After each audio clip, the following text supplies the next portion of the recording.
नमस्कार दोस्तों। कहानियों की श्रृंखला में आज सुनेंगे मालती जोशी जी का लघु उपन्यास पटाछेप का भाग 1। लेकिन उससे पहले मेरा आपसे विनम्र अनुरोध है कि अगर मेरे द्वारा सुनाई हुई कहानियाँ आपको अच्छी लगती हैं तो मेरे चैनल को सब्सक्राइब ज़रूर करें, लाइक करें और अपने दोस्तों और परिचितों में शेयर भी करें।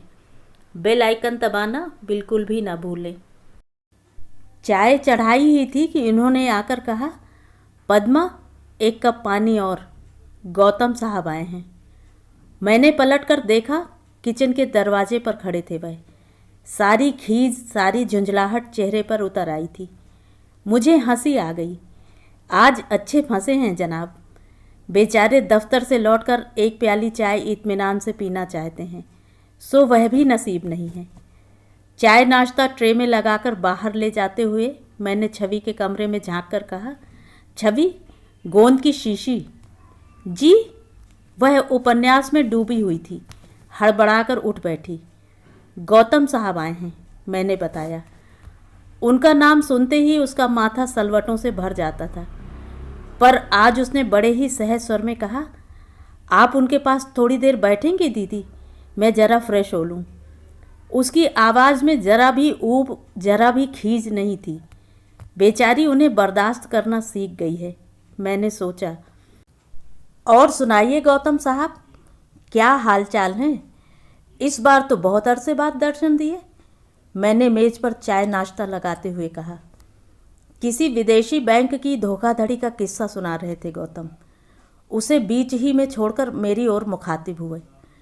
दुआ सलाम के बाद जो शुरू हुए तो घर की, दफ्तर की, देश की, विदेश की, पता नहीं कितनी खबरें सुना गए। यह बैठे बैठे बोर होते रहे। बड़ी मुश्किल से अपनी उबासी रोकते हुए बोले, छवि को बुलाओ भाई, इनका कितना टाइम वेस्ट करेगी। He is a busy man.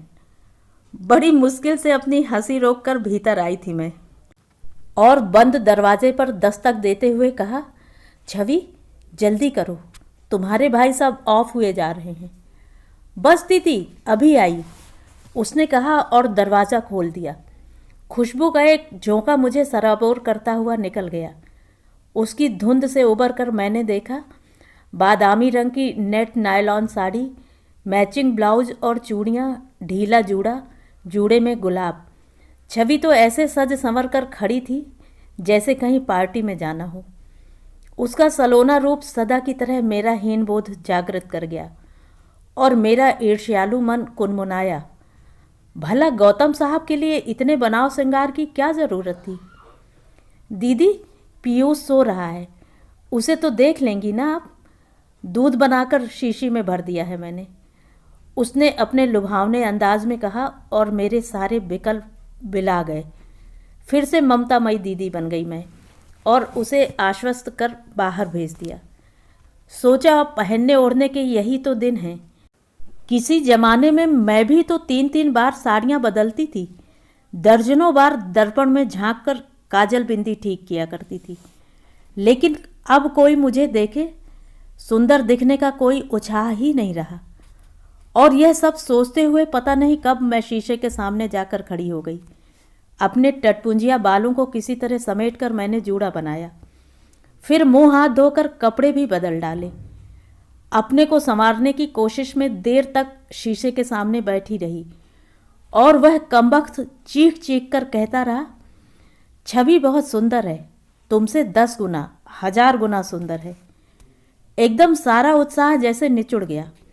मन एक असहाय क्रोध से उबलने लगा। मेरा गुस्सा हमेशा की तरह सुशील पर आया, जो छवि को ब्याह कर इस घर में लाया है। उसके घर में आते ही मैं एक महत्वहीन प्राणी होकर रह गई हूँ।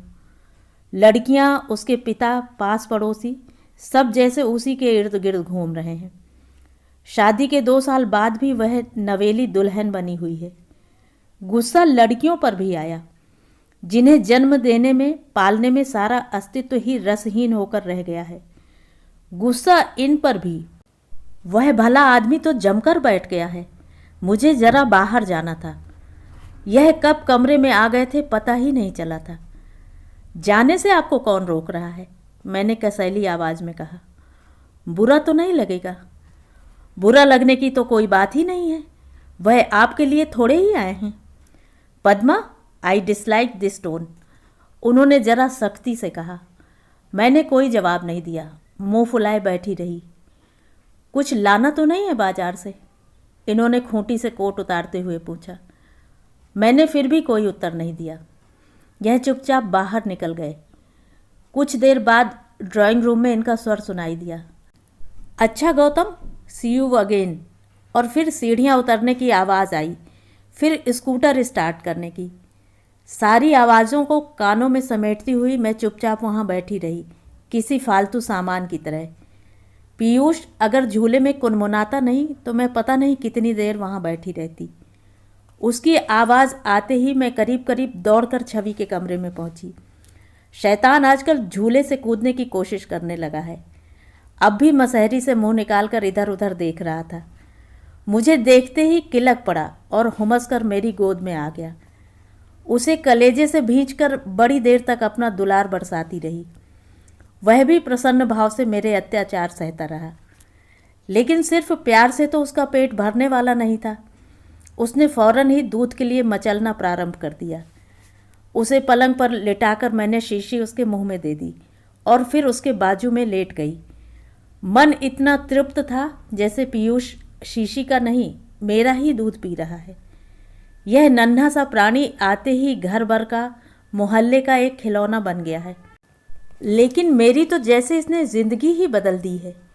मन करता है बस 24 घंटे उसे कलेजे से लगाए रहूं और पूछूं, मेरे लाला, मेरे छौने, तू इतने दिनों तक कहाँ छिप कर बैठ गया था? दूध पिलाकर मैंने उसे तैयार किया। जैसे कोई शरबत धीरे धीरे सिप किया जाता है, मैं उसे इत्मीनान से तैयार करती रही। आखिर उसके धैर्य का बांध टूट गया और वह सड़क की ओर हाथ फेंकने लगा। तब मुझे अपना तामझाम समेटना ही पड़ा। छवि, इसे थोड़ा घुमा लाऊं मैं? दोनों देवियां तो पता नहीं कहाँ गायब हो गई हैं। मैंने ड्राइंग रूम में आकर कहा और नीचे उतर आई। पप्पू को घुमाने ले जा रही हैं मिसेस कुमार? मैंने पीछे मुड़कर देखा। मिसेस चंद्रा थैलियों से लदी फंदी हाँफती हुई चली आ रही थी। इसकी मम्मी नहीं आई? बुरी तरह हाँफ रही थी, पर बोले बिना उन्हें चैन कहाँ। मम्मी पढ़ रही है, मैंने संक्षिप्त सा उत्तर दिया। अब की तो मास्टर जी बहुत दिनों बाद आए, उन्होंने साथ साथ चलते हुए दूसरा प्रश्न दाग दिया। मास्टर जी कौन? ओह, आप शायद गौतम साहब के लिए कह रही हैं।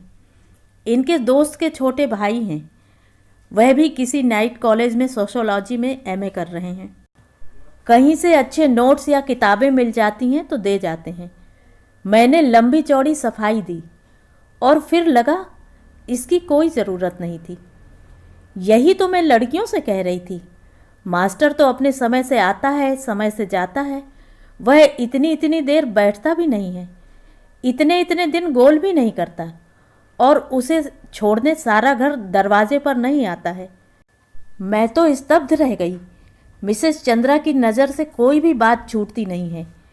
लोग बाग उन्हें कॉलोनी का चौकीदार कहते हैं, ठीक ही कहते हैं। मैंने फिर अकारण सफाई देते हुए कहा, इतना लेट एडमिशन हुआ है उसका, इसलिए जहाँ से भी हेल्प मिलती है ले लेते हैं। अक्टूबर में तो उसने कॉलेज ज्वाइन किया है। हमने तो यही सोच लिया था कि उसी बहाने घर से तो निकलेगी, 4 हम उम्र लोगों के साथ हंसे बोलेगी तो उसका मन लग जाएगा। आपने तो देखा था कैसी हो गई थी, दिन भर घर में घुसी रहती थी। न किसी से हंसना, न बोलना, न ढंग से पहनना, न ओढ़ना। देवर कब लौट रहे हैं आपके? अगला प्रश्न तैयार ही था। अभी तो साल भर बाकी हैं, 3 साल के लिए गए हैं ना। उत्तर देते देते अब मैं ही हाँप चली थी। मार्केट आ गया तब कहीं जाकर मुझे राहत मिली। उन्हें दुकानदारों से उलझता छोड़कर मैंने मार्केट का एक राउंड लिया, कुछ टॉफ़ियाँ खरीदी और लौट पड़ी। लौटते हुए उनके साथ आने का साहस मुझ में नहीं था। लौटते हुए पड़ोस की 2-3 लड़कियां मिल गई थीं और मैंने राहत की सांस ली। उन लोगों में पीयूष को लेने के लिए होड़ सी मच गई और मुझे हाथ सीधा करने का मौका मिल गया। मोटे ताजे बच्चे देखने में तो अच्छे लगते हैं, लेकिन उठाना पड़े तो भगवान याद आ जाते हैं। पीयूष अपनी भक्त मंडली में प्रसन्न था और फरमाइशी प्रोग्राम पेश कर रहा था। शोभा, विभा ने, छवि ने उसे कई करतब सिखा रखे हैं। लड़कियां मुग्ध हुए जा रही थीं। 13-14 साल की लड़कियां थीं वे। उन्हें मुग्ध होने के लिए कुछ भी काफ़ी होता है। हाय कितना स्वीट है ना, हाय कितना इंटेलिजेंट से होते हुए बात उसकी मम्मी पर उतर आई। घर पहुंचने तक छवि कितनी स्वीट, कितनी स्मार्ट, कितनी ग्रेसफुल वगैरह विशेषण पा चुकी थी। अपने घर की ओर मुड़ते हुए जब पीयूष को लिया तो कितना भारी लगा मुझे वह। किसी तरह सीढ़ियां चढ़कर मैं ऊपर आई। गैलरी में आकर पता लगा कविता की जो पंक्तियां हवा में तैरकर मेरे कानों से टकराती रही थीं, उनका उद्गम स्थान हमारा ड्राइंग रूम ही था। मुझे लगा शायद छवि रेडियो खोलकर बैठ गई है। ड्राइंग रूम में आकर देखा कवि महोदय सशरीर ड्राइंग रूम में विराजमान हैं और उनकी एकमात्र श्रोता बड़ी तन्मयता से रसास्वादन कर रही है। मैंने ईश्वर को धन्यवाद किया कि लौटते हुए मिसेस चंद्रा मेरे साथ नहीं थीं।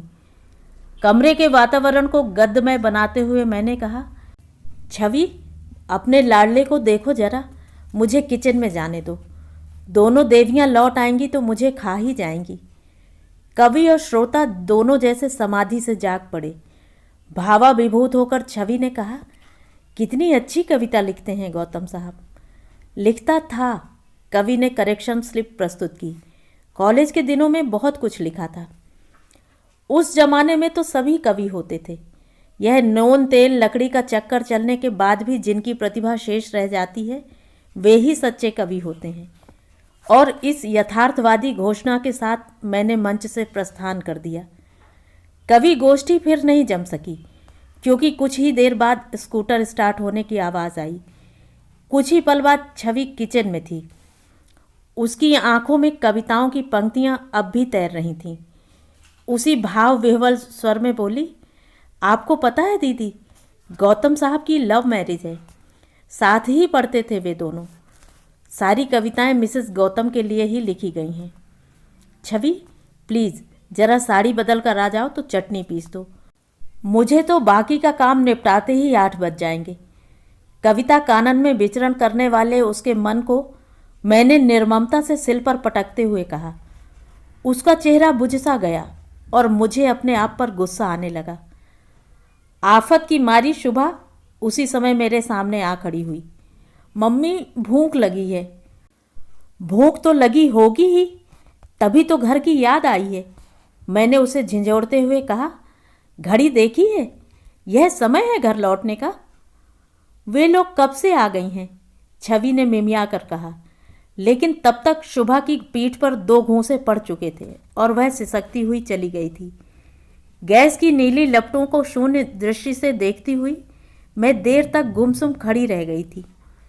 रात को बेडरूम में प्रवेश करने पर देखा यह हस्बे मामूल अखबार में खोए हुए थे। चेहरे से उनके मूड का कुछ पता नहीं चल रहा था। शाम को ज़रा ऑफ होकर ही घर से निकले थे। लौटते ही शुभा ने मम्मी की शिकायत कर दी थी। उसकी प्रतिक्रिया जाननी अभी शेष है। मैं चुपचाप बिस्तर पर आकर पड़ रही। शादी को 10-12 साल हो चले हैं, पर हर रात कमरे में पांव देते हुए मन सहमा सा ही रहता है। उनका चेहरा सदा की तरह गंभीर बना रहता है और मुझे अपने दिन भर की बेवकूफ़ियाँ 100 गुना बड़ी होकर सालने लगती हैं। बहुत मन होता है उनकी छाती में मुँह छुपाकर रोने का, पर अपनी ओर से पहल करने का साहस ही नहीं जुटा पाती। सो गई क्या? उन्होंने हौले से पूछा। नहीं तो क्यों? मैंने करवट बदलकर पूछा। आज तुम्हारी प्रिय सखी मिली थी, मिसेस कश्यप। कहाँ? मार्केट में? यहाँ कैसे आई हैं? ट्रांसफ़र हो गया है क्या? क्वार्टर कहाँ मिला है? रुको भाई, सांस तो लो। तुम तो बस एक के बाद एक प्रश्न पूछती ही चली जाती हो। मेरा अंतर्मन जानता है कि इन प्रश्नों के उत्तर मेरे लिए महत्व नहीं रखते। अपनी नर्वसनेस छिपाने का एक साधन मात्र है ये। कैसी लगती है अब वह? मैंने अधीर होकर पूछा। अरे खूब फैल गई है, गर्दन तो नज़र ही नहीं आ रही। सच? और मेरा मन उल्लास से भर गया।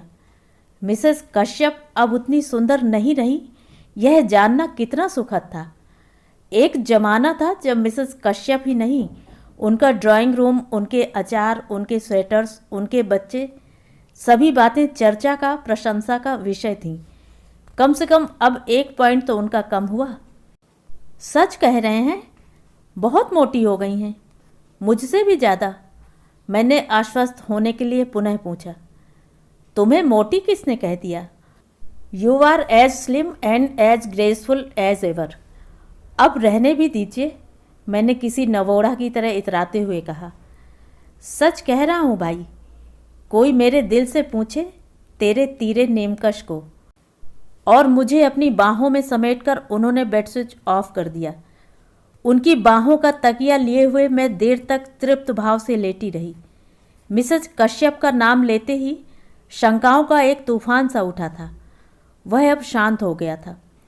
सुख की उस चरमावस्था में मन बड़ा तरल हो आया था। मुझे छवि की याद हो आई।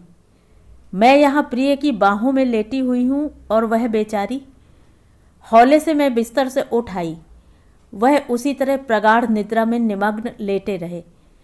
खिड़की का पर्दा सरकाकर मैंने देखा, बगल वाले कमरे की बत्ती का चौकोर प्रतिबिंब सड़क पर पड़ रहा था, जिसका अर्थ था छवि अभी जाग रही है। मन करुणार्ध हो उठा।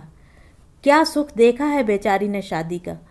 2 महीने लगकर भी तो अपने कलकत्ता वाले घर में रही नहीं।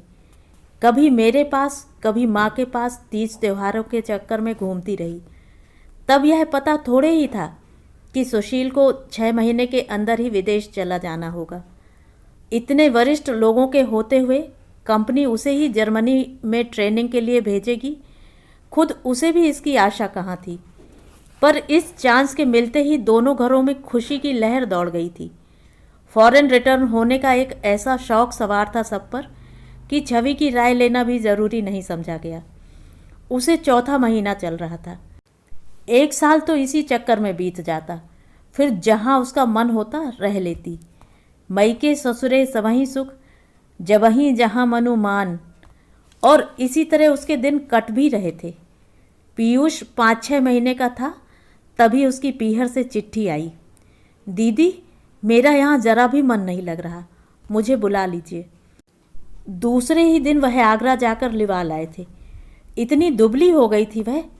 मैंने प्यार से उसकी बलैयाँ लेते हुए कहा था, अरे माँ के राज में यह हाल हो गया है तेरा, फिर मुझे तो तू 15 दिन में बदनाम कर देगी।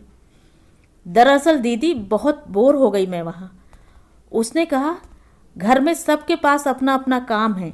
सहेलियाँ अपनी पढ़ाई में मस्त हैं, जिनकी शादी हो गई है उन्हें अपनी गृहस्थी से फुर्सत नहीं है।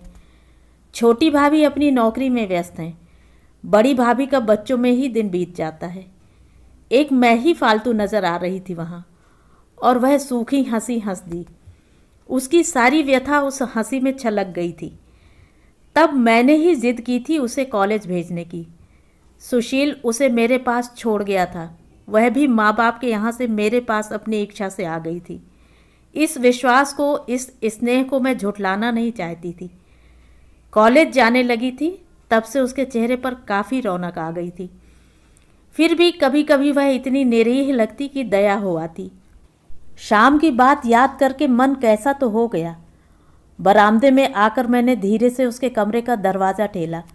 वह खुला ही था। एक पलंग पर शुभा विभा एक दूसरे के गले में बाहें डालकर सो रही थीं। दूसरे पलंग पर लेटी छवि कुछ पढ़ रही थी। मैंने दूर से ही पहचान लिया, वह गौतम की डायरी थी। दीदी आप? वह चौंक कर उठ बैठी। सोई नहीं रहे अभी तक? 12 बज रहे हैं। बाप रे, मुझे तो पता ही नहीं चला। बैठिए ना, मेरे लिए जगह बनाते हुए उसने कहा। इतनी अच्छी कविताएं हैं क्या? ज़रा देखूं। डायरी खोलकर देखा। पहले ही पृष्ठ पर बड़े बड़े अक्षरों से लिखा था, हेमा के कुसुम कोमल करों में प्रणय का यह पुष्प सस्नेह समर्पित। कविताएं कुछ खास नहीं थीं। उम्र के उस दौर में सभी लोग कविताएं लिखते हैं। जो नहीं लिख पाते वे पढ़ते हैं। 20-21 वर्ष की भावुक उम्र थी। तभी तो छवि 12 बजे रात तक उन फटीचर कविताओं का रस ग्रहण करती रही थी। बड़ी किस्मत वाली हैं मिसेस गौतम, जिनके लिए इतने प्यारे गीत लिखे गए हैं। मैंने कॉपी को उलट पलट करते हुए कहा। हाँ दीदी, लेकिन अब वे पहले वाली मिसेस गौतम कहाँ रह गई हैं? कैसे रहेंगी भला? 3 बच्चों को जन्म देने के बाद औरत क्या वही रह जाती है? और वे तो शायद सर्विस में भी हैं कहीं। छवि, सुंदर दिखने के लिए भी सुविधा चाहिए। दीदी, मैं सुंदरता की बात नहीं कर रही थी। मेरा मतलब है अब उनमें पहले किसी अंडरस्टैंडिंग नहीं है। बहुत बदल गई हैं वह। और यह बात तुम्हें मिस्टर गौतम ने बतलाई है? छी, इस तरह भी कोई अपने घर की बात हर कहीं कहता फिरता है? मैंने कहा। हर किसी से तो नहीं कहता, पर जहाँ थोड़ी बहुत सहानुभूति मिलती है वहाँ तो बात जुबान पर आ ही जाती है। सहानुभूति? मैंने छवि को ध्यान से देखा। इसे गौतम से सहानुभूति कब से हो गई? अभी कल तक तो उन्हें गोंद की शीशी और मिस्टर सरेस जैसे उपनाम देती रही है यह। उनकी ऐसी ऐसी नकल उतारती थी कि बच्चे हंसते हंसते लोटपोट हो जाते, बल्कि मुझे ही डांटना पड़ता था। डायरी के पन्ने पलटते हुए मैं अंतिम पृष्ठ तक जा पहुंची थी। रचना शायद ताज़ा ही थी, क्योंकि अक्षर और स्याही दोनों ही बदले बदले से थे, और मजमून भी। सहराए ज़िंदगी में ठंडी बयार सी तुम, उजड़े हुए चमन में फसले बहार सी तुम कौन हो, कहाँ से आकर बरस गई हो, जलते हुए जिगर पर भीनी फुहार सी तुम। उर्दू कविता का मेरा ज्ञान बहुत मामूली सा है, पर इतना समझ में आ गया कि इसी कविता के लिए छवि को कॉपी दी गई है। पता नहीं उसकी निगाह उस पर पड़ी भी है या नहीं। मन हुआ चुपके से वह पेज फाड़ लूं, लेकिन कागज़ तो कागज़ है, दोबारा भी लिखा जा सकता है। रात भर करवटें बदलती रही मैं। गौतम की कविताएं जैसी भी थीं, मेरे अतीत को कुरेद गई थीं। स्मृति पटल पर अपने लिखे कई गीत नाच उठे थे। उन गीतों में क्या नहीं था? प्यार का सागर, आंसुओं की नदी, लगन की डोर, सपनों का झूला, आशा की डगर, कामना का नगर, किशोर कल्पनाओं का संपूर्ण संसार उन कविताओं में था। स्वांतः सुखाए ही थी वह काव्य साधना। माँ का आतंक था ही इतना जबरदस्त। फिर भी पता नहीं कैसे एक दिन मेरी कॉपी उनके हाथ पड़ गई थी, और मेरे देखते देखते मेरे गीत अग्नि की भेंट चढ़ गए थे। उस आग में सिर्फ कविताएं ही नहीं जली थी, मन की अमराई भी झुलस गई थी। वसंत कितने ही दिनों तक वहां आने से कतराता रहा था। माँ की आग्नेय दृष्टि से इतनी सहम गई थी मैं कि उस दिन रो भी नहीं पाई थी। आज वही रुलाई अपने समस्त आवेग के साथ फूट पड़ी थी। दुनिया में ऐसी लड़कियां भी हैं जिन पर कविताएं लिखी जाती हैं, और मुझ जैसी भाग्यहीना भी हैं जिसकी कोमल कल्पनाओं का निर्ममता से गला घोंट दिया गया था। पता नहीं दुनिया का हर अन्याय मेरे ही हिस्से में क्यों आता है। इतनी इच्छा हुई कि एक बार फिर उसी उम्र में लौट जाऊं और जी खोलकर अपने गीत, अपनी कविताएं गाऊं, फिर से पुकारूं अपने जाने अनजाने प्रियतम को। अगले 2-4 दिनों में मेरे पास बस यही काम था। जब भी समय मिलता कॉपी लेकर बैठ जाती और कविताओं की भूली बिसरी पंक्तियां जोड़ तोड़कर लिखती रहती। आश्चर्य तो इस बात पर हुआ कि 2-4 गीत पूरे के पूरे याद आ गए। शायद अंतर्मन की किसी अंधेरी गुफा में दुबक कर बैठे हुए ये गीत बाहर आने की बाट जोह रहे थे। अगली बार जब गौतम आए तो मुझे अपनी कॉपी की याद हो आई। तीव्र इच्छा हुई कि उन्हें बता दूं कि चाय नाश्ते के परे भी मेरा कुछ अस्तित्व है। छवि की कॉपियों और पुस्तकों की उपेक्षा करते हुए मैं जमकर वहीं बैठ गई। अपने काव्य पाठ की प्रस्तावना सी करते हुए मैंने कहा, आपकी कविताएं हमने पढ़ी थी गौतम साहब, सच बहुत ही भावपूर्ण रचनाएं हैं। वे हैं हैं करके हंस दिए। शायद उन्हें आने वाले संकट की कल्पना न थी। कुछ गीत हमने भी लिखे हैं, सुनेंगे आप? और उनकी सम्मति की परवाह किए बिना मैं अपनी कॉपी उठा लाई और तरन्नुम में सुनाने लगी। अपनी ऊब और खींच को किसी तरह दबाते हुए गौतम कविताएं सुनते रहे, दाद देते रहे और घड़ी देखते रहे। दूसरा गीत समाप्त कर मैंने उनकी राय जानने के लिए सिर उठाया तो देखा वह खड़े हो गए हैं। कविताओं में ऐसा खो गया भाभी जी कि याद ही नहीं रहा। रात एक जगह डिनर पर भी जाना है। उन्होंने क्षमा याचना के स्वर में कहा। अपना ब्रीफ केस उठाया और सीढ़ियां उतर गए। छवि पता नहीं कब उठकर भीतर चली गई थी। स्कूटर की आवाज़ सुनते ही दौड़ी आई। यह क्या, गौतम साहब चले गए आज इतनी जल्दी? जाते कैसे नहीं, मैंने सूखी हंसी हंसते हुए कहा। संसार में ऐसा कभी हुआ है आज तक जो चुपचाप बैठा दूसरों की कविताएं सुनता रहे? बेचारे 10 मिनट में ही मैदान छोड़कर भाग गए। अपने इस विनोद पर मैं खुद ही हंसती रही। छवि ने साथ नहीं दिया। मैं चाय बना रही थी, उसने अस्फुट स्वर में कहा। तो बना लो ना, तुम्हारे भाई साहब आते ही होंगे। मेरे हाथ की चाय पीते पीते बोर हो गए होंगे, थोड़ा चेंज हो जाएगा। न चाहते हुए भी मेरे स्वर में व्यंग की धार आ गई थी। गौतम ने मेरा काव्य पाठ पूरा नहीं सुना था, इसका मुझे दुख नहीं था, पर छवि तो वहाँ बैठ सकती थी। आज ही चाय बनाने का कर्तव्य उसे क्यों याद आ गया? इतनी घटिया थी मेरी कविताएं कि सुनी भी ना जा सके। क्या गौतम की कविताओं से भी ज़्यादा उल जलूल थी? कविताओं की कॉपी जलाने के लिए इस बार माँ को नहीं आना पड़ा, मैंने ही वह काम कर दिया। रविवार की उस दोपहरी में घर एकदम सुनसान था। विधानसभा का सत्र एकदम सिर पर आ गया था, इसलिए खाना खाकर यह सचिवालय चले गए थे। छवि लड़कियों को पिक्चर दिखाने ले गई थी। घर में केवल मैं और पीयूष दो ही थे। समय काटे नहीं कट रहा था। वल्लभ भवन से जब यह लौटे तब 5 बज रहे थे। आते ही बोले, बड़ा सोना सोना लग रहा है, कहाँ गए सब लोग? पिक्चर। और तुम यहाँ क्या बेबी सिटिंग कर रही हो? तुम क्यों नहीं चली गई? वे लोग तो संडे मनाने गई हैं, मेरे लिए तो हफ्ते के सब दिन बराबर हैं, मैंने खींच कर कहा। अरे अरे, यह तो नाराज होने वाली बात हुई। चलो तुम्हें भी पिक्चर दिखा लाएं। पिक्चर रहने दीजिए, घुमा लाएं तो वही बहुत है, हम तो उसके लिए भी तरस गए हैं, मैंने मुंह फुलाकर कहा। जो हुक्म सरकार, इन्होंने नाटकीय अंदाज में कहा और मेरा सारा गुस्सा उड़न छू। कुछ ही देर में तैयार होकर हम लोग निकल पड़े। स्कूटर पर बैठते हुए याद आया, कितने दिनों बाद हम लोग घूमने निकले हैं। छवि के आने के बाद से निकलना हुआ ही नहीं। एक संकोच सा होता है। उसके अकेले होने का एहसास रात में एकांत में भी पीछा नहीं छोड़ता। न्यू मार्केट में उतरकर हम लोगों ने छिटपुट शॉपिंग की और कॉफ़ी हाउस चले गए। रविवारीय भीड़ को चीरते हुए जब मैं ऊपर चढ़ रही थी तब लड़कियों की याद हो आई। कॉफ़ी हाउस आने का इतना शौक है दोनों को।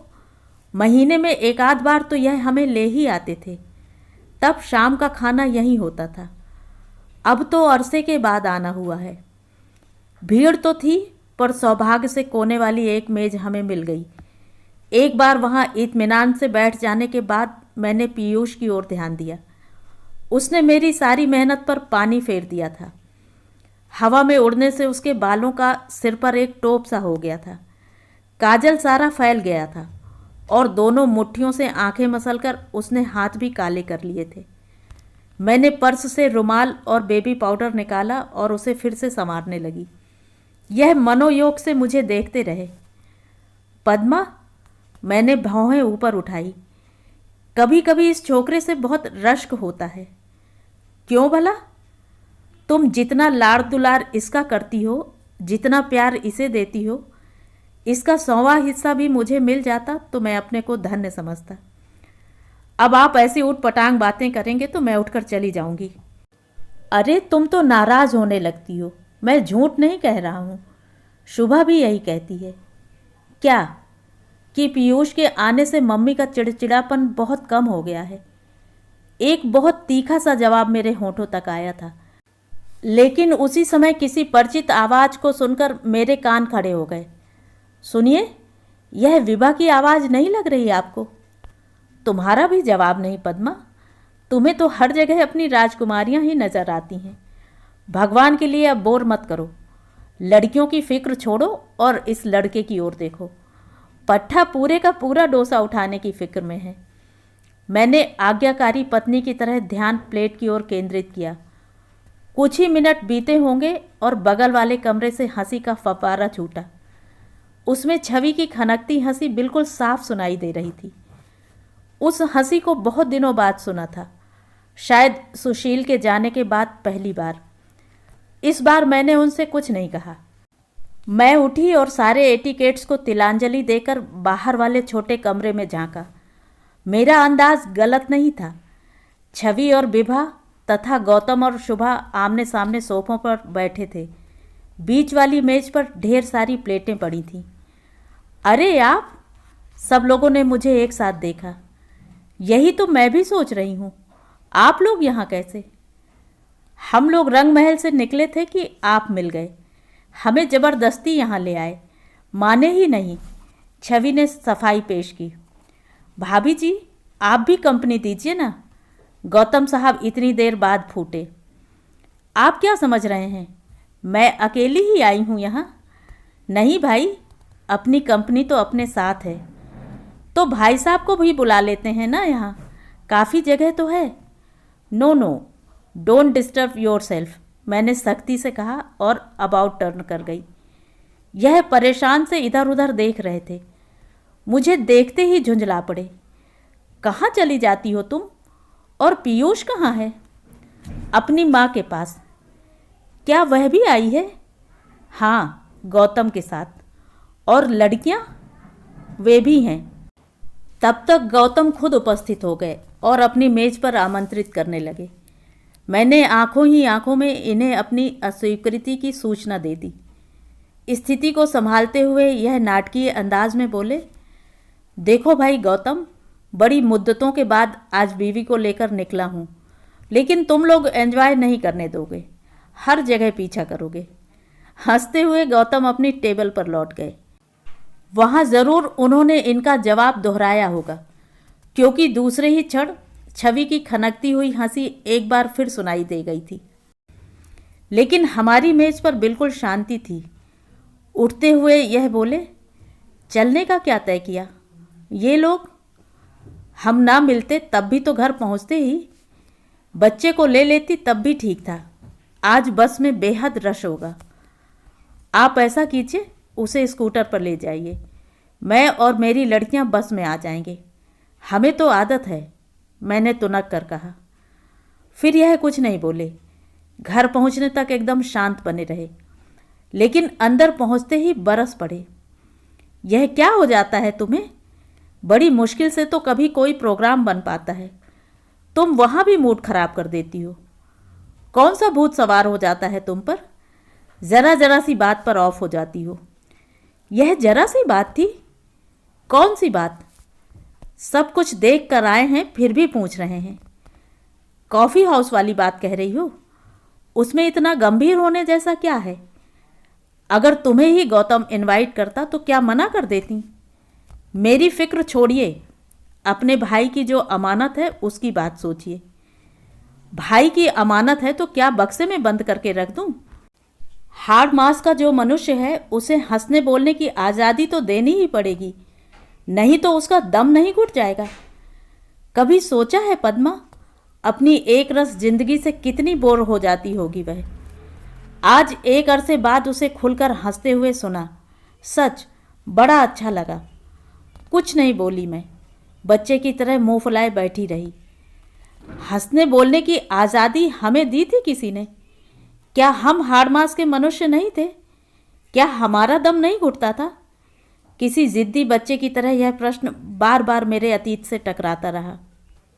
मुश्किल तो यह है पद्मा, यह रात मुझे समझाने का प्रयास करते हुए बोले, तुम बहुत संकीर्ण वातावरण में पली हो, इसलिए चीज़ों को देखने का तुम्हारा नज़रिया कभी कभी बहुत तंग हो जाता है। एकदम बिफर उठी। सीधे से कहिए ना कि मैं बहुत दकियानूसी हूँ, संकीर्ण विचारधारा की हूँ। उसके लिए इतनी लीपा पोती की क्या ज़रूरत है? वे चुप होकर दूसरी करवट लेट गए। कंजर्वेटिव वातावरण, क्या इन दो शब्दों में उस माहौल की कल्पना की जा सकती है जिसमें जीवन के 22 वर्ष मैंने बिताए हैं? हाई स्कूल की प्रिंसिपल थी माँ। उनके कठोर अनुशासन की चारों ओर धाक थी। उस अनुशासन की कारा में अपनी लड़कियों को भेजने के लिए अभिभावकों में होड़ सी लगी रहती। क्या स्टाफ, क्या छात्राएं, सारा स्कूल ही जैसे एक आतंक से सहमा सहमा सा रहता था। छुट्टी का घंटा किसी सुमधुर गीत की तरह कानों में बजता था, क्योंकि वह मुक्ति का संदेश लाता था। 12 घंटों के लिए सब लोग खुलकर सांस लेने के लिए स्वतंत्र हो जाते थे। लेकिन हम लोग, मैं और रमा, तो जैसे एक जेल से दूसरी जेल में पहुंच जाते थे। स्कूल की जेल तो फिर भी अच्छी लगती थी। वहाँ कम से कम सहेलियाँ तो होती थीं। घर पर होती थी सिर्फ माँ और उनकी मर्म भेदक आँखें।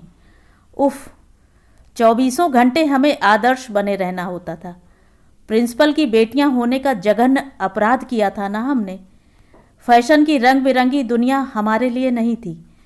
प्रसाधनों के विज्ञापन हमारी समझ से बाहर थे। हमारे रेडियो पर सिर्फ प्रभाती और समाचार आते थे। उपन्यास और पत्रिकाएं हमारी चौखट नहीं लांघ पाते थे। कस्बे के सिनेमा घर में हमें किसी ने नहीं देखा था। और पुरुष, मिश्रानी का 12 साल का लड़का भी माँ से चाबी लेने आता तो तार के बाहर ही खड़ा रहता। आश्चर्य होता है सोचकर कि साल दर साल उस माहौल में कैसे जी सके हम लोग। सचमुच मर ही जाते अगर कभी कभार दया करके मौसी हमें इंदौर न ले जाती। मौसी का इंदौर वाला घर हमारे बंगले के मुकाबले में बहुत छोटा था। वहाँ पानी की किल्लत थी। 4 बजे सुबह से उठकर नल पर लाइन लगानी होती थी। महरी सिर्फ बर्तन कर जाती थी, बाकी सब काम हाथ से होता था। मौसी की सास अपने छूत छात के प्रपंच से सबकी नाक में दम किए रहती थी। फिर भी वहाँ हम लोगों को अच्छा लगता था, क्योंकि वह जीता जागता घर था, भुतहा बंगला नहीं। और फिर वहाँ शेखर दा होते थे। शेखर दा मौसी के देवर थे, घूमने घुमाने के बेहद शौकीन। उनके साथ पिपल्या टैंक, पाताल पानी, सुख विलास, यशवंत सागर, मांडवगढ़, पता नहीं कहाँ कहाँ घूम लिए हम लोग। ट्यूशनों में जो कमाते थे इसी अय्याशी में खर्च कर देते थे और घर वालों की डांट खाते थे। कड़की के दिनों में एमजी रोड या नेहरू पार्क से भी जी बहला लेते थे। उनके साथ हर जगह अच्छी लगने लगती थी। उनकी बोलचाल, उनकी वेशभूषा, सबका अपना आकर्षण था। उन दिनों शेखरदा मेरे आदर्श पुरुष थे। शायद वे एकमात्र पुरुष थे जिनके संपर्क में आने का मुझे अवसर मिला था। उनके किस्से बड़े मज़ेदार होते थे और ठहाके जानदार। हम दोनों बहनें मुग्ध श्रोताओं की भूमिका अदा करती थीं। अपनी गुफा संस्कृति का कुछ ऐसा प्रभाव था कि वक्त पर कोई बात सूझती ही नहीं थी। कभी कभार कोई मज़ेदार लतीफ़ा अश्लीलता की सीमा को छूने लगता था, सारी मंडली हो करके हंस पड़ती। हम लोग सिर्फ मुस्करा कर रह जाती। तब शेखरदा नाटकीय अंदाज में कहते, ए लड़कियों, ज़रा अपनी खोल से बाहर आओ, ज़रा खुले में उड़ना सीखो। किस युग में जी रही हो? इस कस्बाई मनोवृत्ति को छोड़ो और ज़रा खुलकर सांस लेना सीखो। कस्बाई मनोवृत्ति उनका प्रिय शब्द था, जो मुझे गाली सा लगता। मैं तिलमिला उठती थी। उनके अभिनय पर सारी मंडली एक बार फिर खिलखिलाकर हंस पड़ती थी। शर्म और अपमान से मेरे आंसू निकल आते। पद्म, रो रही हो तुम? क्या हो गया तुम्हें? क्या मैंने कोई बहुत कड़ी बात कह दी? I am very sorry, really I am. मैंने सिर उठाकर देखा, मेरा तकिया आंसुओं से भीग गया था। घड़ी रात के 3 बजा रही थी और यह प्यार से मेरी पीठ पर, माथे पर हाथ फेर रहे थे। उनके स्वर में व्यग्रता थी और आंखों से स्नेह छलका पड़ रहा था। कभी कभी सोचती हूँ, यह इतने अच्छे क्यों हैं? रोज की तरह गैलरी में कुर्सी लगाकर मैं छवि की प्रतीक्षा में बैठी निटिंग कर रही थी। परिचित हॉर्न सुनाई दिया तो सिर उठाकर देखा। दूर से गौतम का स्कूटर आता दिखाई दिया। ड्राइंग रूम में झांक कर देखा, 12:15 बज रहे थे। इस भले आदमी के दफ्तर में छुट्टी है क्या आज? नमस्ते भाभी जी, दरवाज़ा खोलते ही उसने कहा। छवि नहीं लौटी क्या अभी तक? कॉलेज से तो चल चुकी है। क्या आप उसके कॉलेज से आ रहे हैं? मैंने पूछा। दरअसल पूछना चाह रही थी, मिसेस सुशील, छवि कब से हो गई?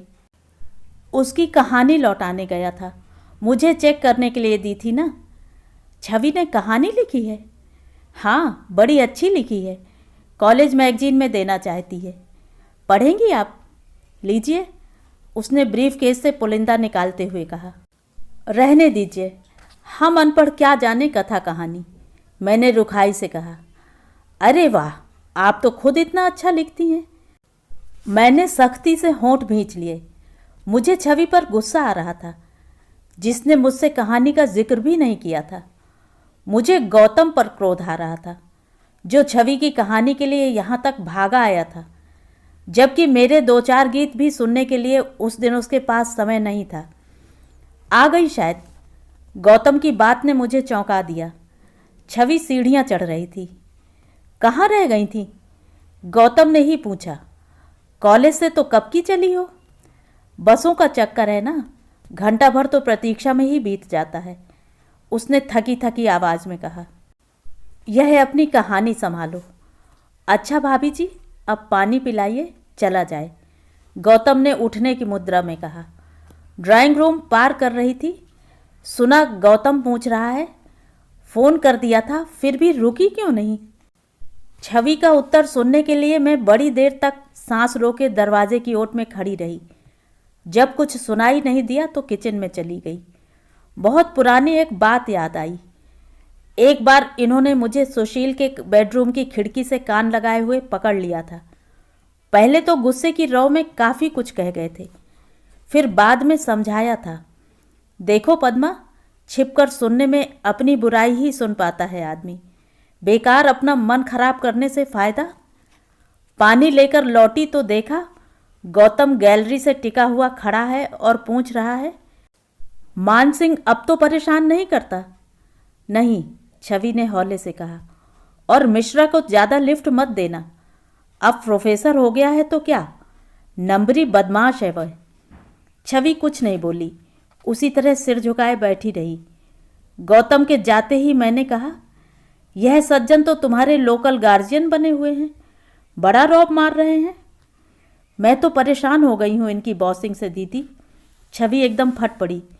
हर लड़का इनकी नज़र में आवारा है, सब प्रोफेसर्स बदमाश हैं, किसी से भी बात करो उपदेश देने लगते हैं। तो फटकार क्यों नहीं देती एक बार, कहो कि अपनी जद में रहें। उसने एक बार असहाय आंखों से मेरी ओर देखा, होंठ कुछ कहने के लिए फड़फड़ाए, फिर एकाएक उठकर वह अंदर चली गई। खाना खाते हुए मुझे याद आया, मैंने छवि से कहा, सुशील का पत्र आया है, तुम्हारी दराज में रख दिया है। वह उसी निर्लिप्तता से दाल चावल मिलाती रही। न उसकी आंखों में खुशी की किरणें फूटी, न गालों पर गुलाब उग पाए। एक पत्र हम लोगों के पास भी आया है, वह परेशान है। तुमने कब से पत्र नहीं दिया उसे?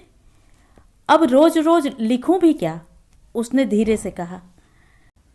यह बात हम लोग कहें तो शोभा देती है छवि, तुम्हारी उम्र की लड़कियां तो दिन में 2-2 चिट्ठियां लिख लेती हैं। मैंने हंसते हुए कहा, कम से कम यही सोच लिया करो कि वहाँ वह निपट अकेला है। मैं यहाँ अकेली नहीं हूँ, उसने तड़प कर कहा। उसकी बात मुझे बर्छी की तरह लगी। मेरा सारा लाड़ प्यार, सारी ममता उस शब्द के कारण व्यर्थ हो गई थी। छवि ने शायद अपनी भूल महसूस की, नरम स्वर में बोली, आप अभी गौतम के लिए कह रही थी दीदी, महज मजबूरी समझ लीजिए कि मैं उसे लिफ्ट दे रही हूँ। कभी कभी तो इतनी कोफ्त होती है, पर जब्त कर जाना पड़ता है। ऐसी कौन सी मजबूरी है? और अब तो वह भला आदमी तुम्हारा नाम भी लेने लगा है। यह भी मेरी ही बेवकूफ़ी है। मैंने सबसे कह रखा है कि वह मेरे फुफेरे भाई हैं। क्यों? दरअसल दीदी, घर से बाहर निकलो, खासकर कॉलेज जाओ तो सिर पर किसी का साया बहुत ज़रूरी है। 100 तरह की बातें होती हैं, और सब तो भाई साहब से कही नहीं जा सकती। शायद तुम ठीक कहती हो, मैंने एक उसास के साथ कहा। मुझे तो इन बातों का अनुभव नहीं है। हमारे ना कोई भाई था, ना हमें बनाने की इजाज़त थी, और कॉलेज गई ही कितने दिन, मुश्किल से साल भर। तो आपने बीए फिर प्राइवेट किया, क्यों? छोटी बहन की भूल का प्रायश्चित करना पड़ा मुझे। उसने लव मैरिज की थी मौसी के देवर से। आप तो बताया करती हैं ना, माँ जी बहुत स्ट्रिक्ट थी। स्ट्रिक्ट तो थी, पूरे कस्बे में उनका दबदबा था, फिर भी रमा को वह रोक नहीं सकी। रोकने का मौका ही न मिला। उन्हें तो सीधे शादी की खबर मिली थी। बहुत बौखलाई होंगी ना? बहुत ज़्यादा। सारा गुस्सा मुझ पर ही उतरता था। उन्हें यही लगता रहा कि मैंने जानबूझकर उन्हें अंधेरे में रखा, जबकि सच्चाई यह थी कि मैंने इस बात की कल्पना भी न की थी। मौसी के नाक के नीचे सब कुछ होता रहा, पर उन्हें भी कुछ पता न चला। इतनी छोटी सी उम्र में इतना बड़ा साहस कर जाएगी रमा, किसी ने सोचा भी नहीं था। अनजाने ही मेरी आवाज़ में तल्खी आ गई थी। दीदी, पता नहीं हमारे बुज़ुर्गों को लव मैरिज से इतनी एलर्जी क्यों है? छवि कह रही थी। मैंने तो एक आध बार ही उन लोगों को देखा है, पर इतना कह सकती हूँ कि रमा दीदी के हस्बैंड उनसे हर बात में सुपीरियर हैं। आप ही बताइए, उनसे अच्छा लड़का ढूंढ सकती थी माँ जी। इतनी अच्छी पर्सनालिटी है। रमा दीदी तो उनके सामने कुछ भी नहीं है। पीयूष जाग गया था, इसलिए छवि को उठकर जाना पड़ा, नहीं तो पता नहीं कितनी देर तक बोलती रहती। कभी गुमसुम बैठी रहती है और कभी बोलने पर आएगी तो रुकने का नाम ही नहीं लेगी। ओफ, मेरा तो सिर चकराने लगा था। तुम्हारे साथ मुश्किल तो यही है पद्मा, कि तुम्हें वहम सा हो जाता है कि हर कोई तुम्हारे विरुद्ध षड्यंत्र रच रहा है। यह कह रहे थे। मैं आपसे सफाई तो मांग नहीं रही, मैंने तल्खी से कहा, लेकिन मैं तो सफाई देना चाहता हूँ। ज़रा सी बात को लेकर रात भर रोती रहोगी, उसमें तो कोई तुक नहीं है। पता नहीं कितनी नदियों का पानी आकर तुम्हारी आंखों में समा गया है, कभी सूखता ही नहीं। अच्छा, अब चटपट तैयार हो जाओ। कह दिया ना, मुझे नहीं जाना।